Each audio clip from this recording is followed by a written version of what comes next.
Opening the hood of your Honda Accord involves a dual-release safety system. This process requires two separate actions to prevent accidental hood opening while driving. Step 1. Find the interior release lever. It's located near the driver's left knee and is typically marked with a hood icon.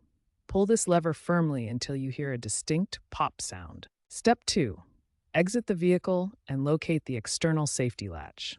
Slide your hand under the center of the hood and find the safety latch lever, which is usually offset to the left of center.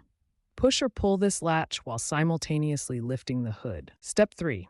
Once the hood is released, lift it fully upward. Locate the hood's support rod, which is typically attached to the hood or radiator support. Insert this rod into the designated support slot to keep the hood safely open during maintenance. Remember, this dual-release system ensures your safety.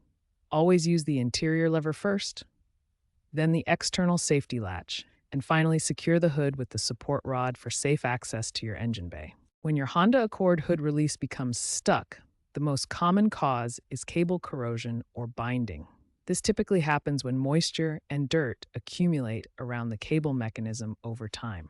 The solution is to lubricate the cable and pivot points with white lithium grease. This specialized lubricant penetrates the mechanism and provides long-lasting protection against corrosion.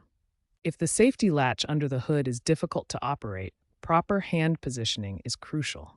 The latch is typically located slightly left of center under the hood and requires a specific motion to release. For stubborn safety latches, apply penetrating oil to the mechanism and work the latch back and forth to free any binding.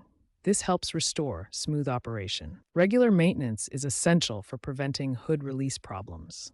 Honda recommends lubricating the hood release mechanism every 30,000 miles and inspecting the latch operation during routine maintenance. Honda has made improvements across model generations. The 2023 to 2025 models feature refined lever positioning and improved cable routing that reduces binding issues compared to earlier models. Remember these key troubleshooting tips. Use white lithium grease for stuck releases, ensure proper hand positioning for safety latches, and follow the recommended maintenance schedule to prevent problems before they occur.